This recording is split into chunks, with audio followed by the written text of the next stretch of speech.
जय हिंद दोस्तों, वंदे मातरम। भारत का पड़ोसी देश श्रीलंका अभी वो जिस कंडीशन में है, उस कंडीशन में पहुंचाने के लिए कहीं ना कहीं उसके राजनेता ही शामिल हैं। और सबसे बड़ी बात तो यही है कि चाइना से उसने जो बार बार मदद ली, उस मदद ने ही उसको कहीं ना कहीं इस बात का आदी बना दिया कि हमको तो पैसा मिल ही जाएगा, जबकि उनकी कमाई इतनी हो नहीं रही थी। एक देश के रूप में उनकी कमाई पूरी तरह से लगभग ठप्प पड़ गई थी कोरोना वायरस के कारण, और उसके बाद वो उस आर्थिक उथल पुथल से उबर पाए नहीं। और वहाँ के राजनेताओं ने जिस प्रकार से पैसे की लूट खसोट मचाई, बस उसके बाद तो देश का गर्त में जाना तय हो चुका था। अभी कल इमरजेंसी एक बार फिर से वहाँ पर लगा दी गई है, जिसके की बाद एक बार फिर से ये कयास लगाए जाने लगे हैं कि भाई आखिर क्या वो कंडीशंस होंगी जिसके कारण कि श्रीलंका इस पूरी इकोनॉमिक क्राइसिस से बाहर आ पाएगा। लेकिन जब भी हम श्रीलंका की बात करते हैं तो हमारी नज़र यकायक ही पाकिस्तान की तरफ भी चली जाती है। पाकिस्तान जो कि भारत का एक और पड़ोसी देश है और अक्सर भारत से उलझता रहता है। लेकिन यहाँ पर समस्या ये है कि पाकिस्तान अपनी इस कंडीशन को मानने के लिए भी तैयार नहीं है। पाकिस्तान का यही मानना है कि उसके देश में ऐसी कोई भी हालत नहीं है, जबकि हाल के दिनों में खबर ये निकल कर आई थी कि पाकिस्तान अपने गिलगिट बाल्टिस्तान क्षेत्र को चाइना को लीज पर देने वाला है। मतलब एक तरह से कुछ समय के लिए बेचने वाला है कि वहाँ के जो भी नेचुरल रिसोर्सेज हैं उन सभी का दोहन चाइना कर सकता है। देखिए, ये काम भी वो सिर्फ इसीलिए कर रहा था जिससे कि उसके पास थोड़ा बहुत पैसा आ जाए और वो देश को चला सके, क्योंकि पाकिस्तान अभी जिस कंडीशन में है उसको कोई भी देश या कोई भी वर्ल्ड फोरम उसको लोन देने के लिए तैयार नहीं है। अब आने वाले समय में क्या पाकिस्तान की हालत भी श्रीलंका जैसी होगी, ये तो हमको आने वाला समय ही बताएगा। श्रीलंका के हालात काफ़ी ख़राब हो चुके हैं, यहाँ तक कि देश के राष्ट्रपति भी अब एक देश से दूसरे देश भागते फिर रहे हैं। श्रीलंका के आज के हालातों की शुरुआत खराब आर्थिक संकट से हुई थी। इसके बाद ये हालात इतने ख़राब होते गए कि आज कंडीशन सभी के सामने है। लेकिन अब लग रहा है कि ऐसी ही कंडीशन भारत के एक और पड़ोसी देश के साथ होने वाली है।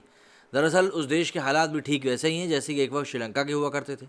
ऐसे में अब एक अनुमान ये लगाया जा रहा है कि आने वाले वक्त का श्रीलंका साबित हो सकता है। वैसे मैं जिस देश की बात कर रहा हूँ उसका नाम है पाकिस्तान। ऐसे में जानने की आज हम कोशिश करते हैं कि पाकिस्तान की कंडीशन क्या है और किस तरह से श्रीलंका की ओर वो बढ़ रहा है। तो समझने की कोशिश हम लोग यही करने वाले हैं कि पाकिस्तान को कौन लोग हैं जो इस कंडीशन में डाल रहे हैं। देखिए, सबसे पहली बात तो यही है कि श्रीलंका के बाद पाकिस्तान में आर्थिक संकट इस समय काफ़ी ज़्यादा गहराया हुआ है।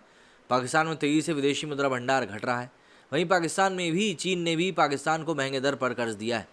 आर्थिक संकट के बीच पाकिस्तान में महंगाई इस समय चरम पर है। श्रीलंका के ऐसे हालात होने से पहले श्रीलंका के विदेशी मुद्रा भंडार पर काफ़ी असर हुआ था। विदेशी मुद्रा भंडार लगातार खत्म होता जा रहा था। ऐसा ही हाल इस समय पाकिस्तान का है। दरअसल पाकिस्तान का विदेशी मुद्रा भंडार तेज़ी से खत्म हो रहा है। साल 2021-22 की पहली 3 तिमाही में पाकिस्तान का विदेशी कर्ज बढ़कर 10.886 अरब डॉलर हो गया।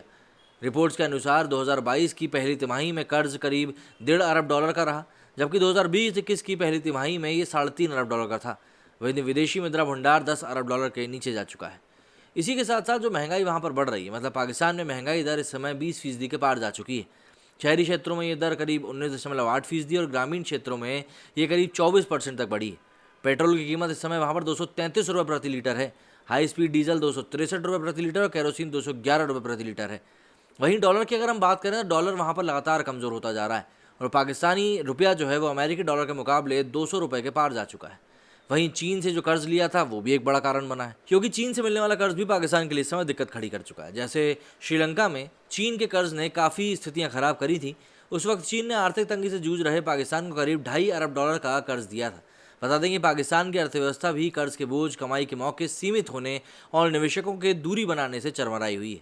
बता दें कि श्रीलंका में टैक्स काफ़ी कम करने की वजह से, कोविड की वजह से पर्यटन इंडस्ट्री प्रभावित होने से और श्रीलंका में कर्ज बढ़ने से और साथ ही साथ खेती में लिए गए फैसलों के बाद से हालात खराब होना शुरू हो गए थे। इसके बाद श्रीलंका सबसे गहरे आर्थिक संकट, ऐतिहासिक मंदी और भयानक महंगाई से जूझना शुरू कर चुका था और इसके साथ ही हालात बद से बदतर होते गए और आज यही कंडीशन है कि वहाँ पर इमरजेंसी की हालत हो चुकी है और देश के राष्ट्रपति भागते फिर रहे हैं। देखिए, अगर हम लोग बात करें पिछले कुछ समय में हैप्पीनेस इंडेक्स, हंगर इंडेक्स, ये इंडेक्स, फला इंडेक्स, वो इंडेक्स, इन सभी इंडेक्स में पाकिस्तान और श्रीलंका हमेशा भारत से आगे ही रहते थे। और उसके बाद आज के आप हालात देखेंगे तो आपको पता चल जाएगा कि आज की हालात क्या है। साथ ही साथ कई लोग पेट्रोल की बात करते थे कि भाई पाकिस्तान में इतना सस्ता है, श्रीलंका में इतना सस्ता है, नेपाल में इतना सस्ता है। तो आज की डेट में आप देखिए पाकिस्तान में पेट्रोल किस कीमत पर बिक रहा है और भारत में किस कीमत पर बिक रहा है। लेकिन आज की डेट के रेट का कंपैरिजन कोई नहीं करेगा, क्योंकि अगर ऐसा करेंगे तो कहीं ना कहीं से मोदी जी की तारीफ हो जाएगी और यही तो लोग चाहते नहीं है, जो हमारे देश के बुद्धिजीवी और लिबरल कहलाते हैं। मेरे सुनिए फिलहाल इतना ही। जय हिंद, जय भारत।